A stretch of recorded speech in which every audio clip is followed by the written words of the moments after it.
luego del informe del gran crecimiento y la conversión de los gentiles, un grupo de cristianos judíos comenzó a exigir que estos extranjeros se circuncidaran para formar parte del pueblo de Dios. Esto provocó una gran agitación en la iglesia, situación que llevó a sus líderes a convocar al primer concilio de Jerusalén. Bienvenidos al bosquejo de la lección número 8. Los objetivos que se proponen para el bosquejo de esta lección son: primero, entenderemos cuál fue el problema que enfrentó la iglesia. Luego, veremos de qué forma solucionaron este problema. Y por último, conoceremos cuáles fueron las medidas adicionales que tomó la iglesia. Primer objetivo: el problema en la iglesia. Hechos nos narra que la iglesia estaba creciendo grandemente en diferentes lugares.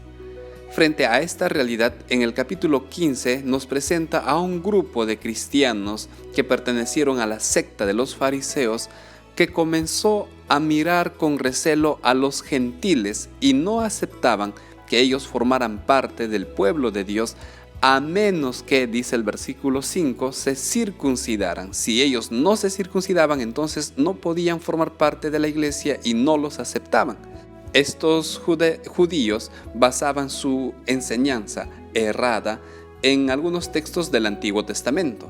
Por ejemplo, en Éxodo 12 leemos que Dios no prohibía a los extranjeros participar de las diferentes ceremonias del pueblo judío, siempre en cuando ellos se hayan circuncidado y decidieran pertenecer al pueblo judío.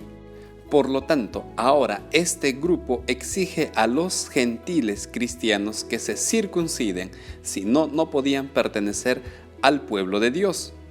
En otras palabras, acá vemos el primer brote de aquellos que pensaban que con las obras uno puede alcanzar la justificación. En su análisis, la lección nos permite ver que no es así. En las cartas que Pablo escribió a los romanos, a Corintios y a Gálatas, dice bien claro que lo único que nos salva es la fe en Cristo, y la circuncisión no puede justificar ni salvar al hombre. Por lo tanto, aquí es posible reconocer lo siguiente: el problema no era la circuncisión, el problema era el concepto que estos judíos tenían.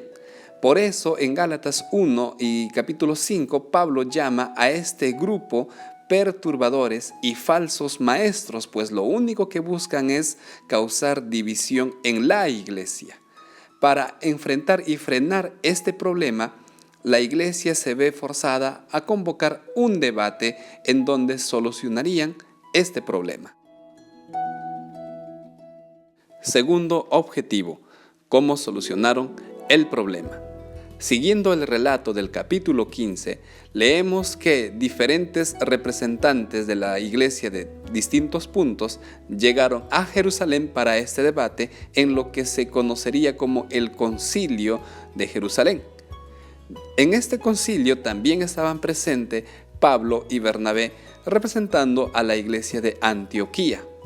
Muchos dieron sus puntos de vista, entre ellos los judíos que exigían la circuncisión.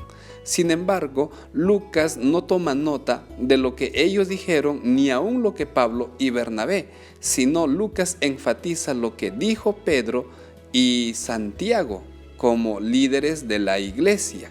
Esto haciendo énfasis a la gran importancia que tenían estos dos hombres en la iglesia. En su intervención, Pedro hace referencia a la vivencia que tuvo con Cornelio, es decir, les explicó cómo un gentil alcanzó la salvación tan solo con creer en el Señor Jesús. Por lo tanto, dice Pedro que solo en Él hay salvación y no en las obras y no en lo que nosotros podamos hacer. Más adelante, a partir del versículo 13, Santiago toma la palabra y él vuelve a hacer un énfasis a lo que ya dijo Pedro. Basándose en una profecía de Amós, explica que los gentiles se unirían a la iglesia y no era necesaria la circuncisión. Por lo tanto, dice Santiago, no molesten a los gentiles. Para finalizar y dar por cerrado este debate, Hechos menciona las recomendaciones que se le da a la iglesia. Primero les dicen que no se les imponga más carga a los gentiles de lo que ya ellos deben llevar y enfatizan 3 aspectos: la adoración, el cuidado de la salud y la pureza moral. Sobre la adoración, les recomiendan no comer animales sacrificados a ídolos. Cuiden la adoración a un solo Dios. En consecuencia, también se puede entender la vigencia del sábado. En cuanto a la salud, pues evitar comer la sangre de los animales, así como aquellos que no fueron desangrados. Principios que se veían en el Antiguo Testamento y que están vigentes también ahora. Y por último, pues cuidarse de toda inmoralidad sexual. De esta forma, estaban cerrando el Concilio de Jerusalén, enfatizando la salvación por gracia y no por las obras. Tercer objetivo: las medidas adicionales. Para garantizar que lo acordado en el concilio llegue a todas las iglesias, se redactó una carta la cual se envió a las mismas. En el caso de Antioquía, fueron Pablo y Bernabé los que llevaron el informe, pero junto con ellos también enviaron a Judas y a Silas para que garantizaran que el informe de la carta era cierta.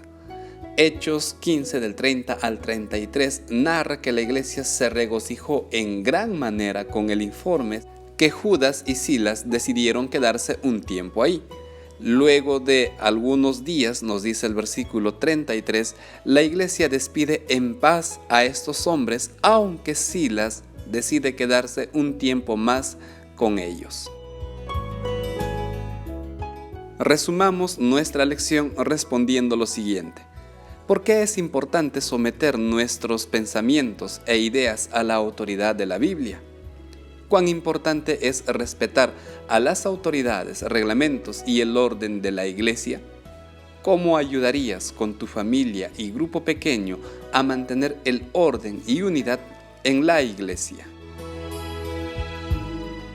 Finalmente, decidamos estudiar diariamente nuestras Biblias y orar a Dios.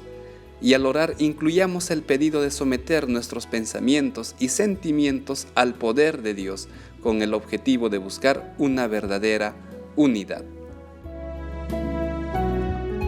De esta manera estamos terminando el bosquejo de esta lección. Muchas gracias por ver este video. Que el Señor te bendiga. Hasta la próxima semana.